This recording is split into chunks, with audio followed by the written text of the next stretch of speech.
Happy mother's day to all the beautiful moms. जो सब दिन ही माँ का होता है, आज हम उनको थोड़ा ज्यादा पैम्पर करके सेलिब्रेट कर रहे हैं। Motherhood looks different in every home, in every family. But if there's one thing that seems universal, it's that mothers are always thinking about future. And someone once told me that you don't really know what you're capable of until you become a mom. I think that's true. Not because motherhood demands more from you, but because it shows you that more was always there. Here at LVX, we are so grateful to celebrate the mothers in our community.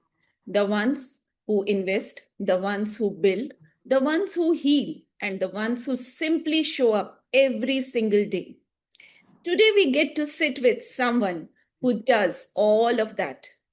She is a family physician, a certified hypnotherapist with a deep belief in the mind body connection, an investor in early stage health and wellness ventures, and the founder of TOCI, a brand reimagining menstrual care with the seriousness and craft it has always deserved.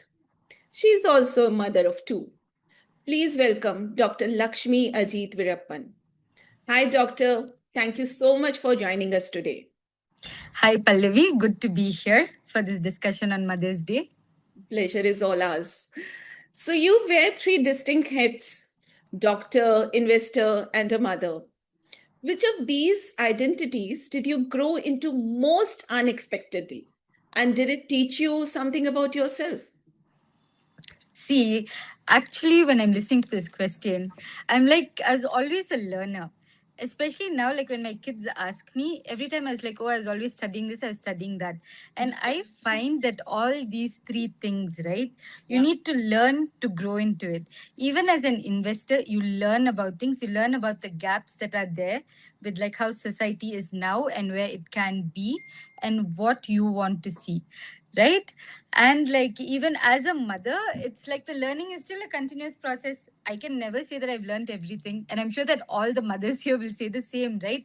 Because you think that you've got it like all down today, and then the next morning you wake up and then it's a new adventure all over again. Like it's always a learning process, and since I love learning, so I love all three, and I feel like everything just blended in with life. Like nothing had come in unexpectedly as such, because investing was something that I was interested in when I was younger.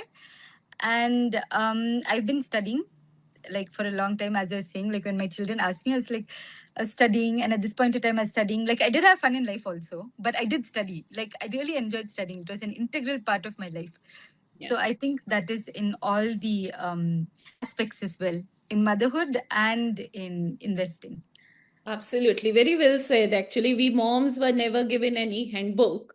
So we Yeah, just, totally. yeah, so it's always a new day altogether. And seeing you learning and, at this age, along with managing a career, a family, and all, I'm sure it's a huge boost for the kids as well, because learning should never stop. Right? Yeah. Your focus area is very, I'll say today it's a very underfunded area because women's health remains vastly underfunded, even in medicine and in venture capital, right? As someone working on both sides of that gap, because you are a founder yourself and you are also an investor, and I still remember when you were joining LVX, you said, this is the sector I'm very well interested, and I only want to evaluate and look into these opportunities. So I'll ask you this: does being a mother changed how you see these gaps? Do you notice things very differently because of it?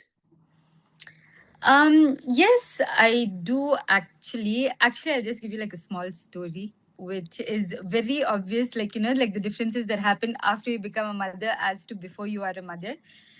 Like before I was a mother, I was like very like relaxed about things in general, and like let things like be. And after I had my child, right, like he was like 3 months old, and I'd come back from like my mom's house back to Bangalore. And what is it? Like the girl, the help in the house, had gone to go do her eyebrows, and she hadn't come back for like an hour. And I was like, oh my God, what has happened? Like, security, go find out. Like, is she okay? And I would have never done that like 5 years ago, right? So now coming to the health aspect and to, what is funded and what is not.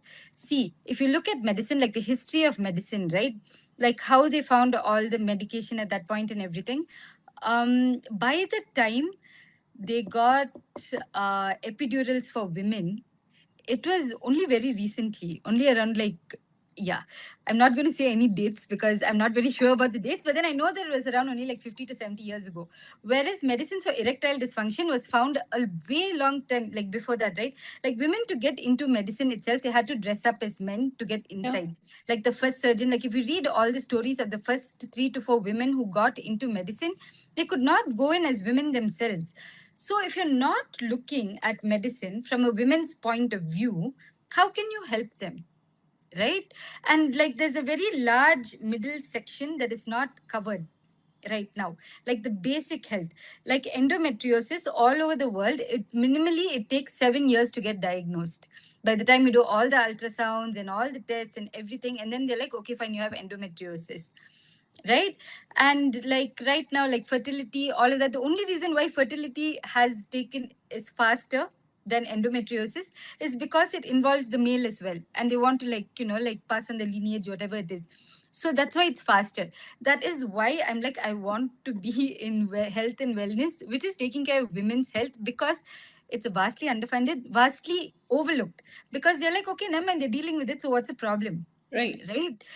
So that it causes it really annoys me actually, because I'm like, no, why? Like we should also be comfortable, like women should also be comfortable going to work, sitting at work, like being there, because sometimes menopause as well, right? Because they have like all those like hot flashes, palpitations, so many different things going on in your body, and you just have to like keep it and just be quiet. Because now if you're emotional at work, they're going to be like, she doesn't know how to handle herself, Right. right? She's not being confident. And you're like, no, there's actually so many things going on. And but I feel like wellness is taking like a good part in that now, because men and women are now more involved in medicine, not like how it was before, and they are taking strides. So like now you have peptides and all of that as well, right? So along with recovery and sleep tracking and all of that that you can do with all the apps that you have these days, like you can also improve your sleeping and your like recovery. And they also have like women hormone like trackers and all of that, which I think is so important. Yeah, yeah. So, do you think the gap between in the women's health, Dr. Lakshmi, like the question which popped up in my head while listening to you, it's not only about creating a awareness in the woman's life, but also the surroundings, the people around her, sanitizing them as well about the woman's health and the changes which she is going through? Yeah, totally. So as you know, I have 2 sons, right? Wow. So I mean, like husband, at least they'll understand because they're like older. But I have like 2 sons. So like right now, what I am creating as a product is like sanitary napkins, which are like software. Because the reason why I created that was I was having so many patients coming in, like with itchiness and all of that. And they were really uncomfortable during their period, but they were like, okay, never mind, only 3 days and then we'll get over, and then after that we'll go through it. And then after seeing so many patients, and I had like a friend who had gone to urologist, and she was put on antibiotics for like a year, different combinations of antibiotics. And I was like, oh my God, this has to change. Like, I mean, like you can't just say change a pad, right? You need to give them something which can like combat that issue. So and then after that I went to like a few places, like checked out like like a few production like companies, and did all of that. But anyhow, so my son is completely involved in this process of this like of this brand. He's like, oh mommy, Tochi mommy. And I was like, yeah. So he's like following me on Instagram and doing all those things. It's super cute. But they also understand that, okay, fine, there's something like, periods and all of that. That's so important to not have the taboo against it at a younger age. to not be like, okay, oh, we can't talk about it, we can't like hear it, we can't see it. Like, yeah. Makes total sense. Um, so when you are evaluating any company to invest, right, what does your Mhm. due diligence process looks like when you meet a founder? What you actually are trying to understand, and what are the signals that that says that okay, this is the company I want to go ahead and make my bet? Okay. So when I'm looking at a company, right, other than the fact that what is it like, it is solving a problem that I think requires solving. Like when I look at it, I obviously know, like, I think that, okay, fine, this makes sense to me. Other than that, when I meet the founder, like, see, it is great to be optimistic, and it is great to be like having like optimism. That is very important in a founder, but also they need to be grounded, right? Because there's a gap between those who are like in reality and know where they can see the product going and how it's going to go, what are the failures that can happen, and how they're going to get back after it. That's extremely important, right? Because if you're not able to get up after a failure, or if you are like extremely discouraged, because you know how it is, right? Startups take time. You are going to make mistakes, you are going to make mistakes. It's very important to be able to learn from those mistakes, so that you'll find out when you meet the founder, talk to the founder, and make those differentiators, and also see if there's a market for what they're talking about. Because some founders are great, right? They can see something that we cannot picture yet. But if they have the drive, and they also have the groundedness in reality, they know where the failures can happen. Yeah, so that's what I look at usually, because nothing's going to happen without failing. That is for sure. The minute you touch it, it's not just going to like fly. It's going to Yeah, take it time. is your ability to change with the time and open for the feedbacks. Be very well said that groundedness is required as a founder when you're building something. Is there any bet that others questioned at the time, but you took that bet and went ahead? And how did it turned out today? The bets are still going on. We still don't know how it's turned out yet. You can ask me in 18 months, and then I'll let you know. Fair enough. So, Yeah. Dr. Lakshmi, as Mm. what do you want your children to see when they look at the life you have built?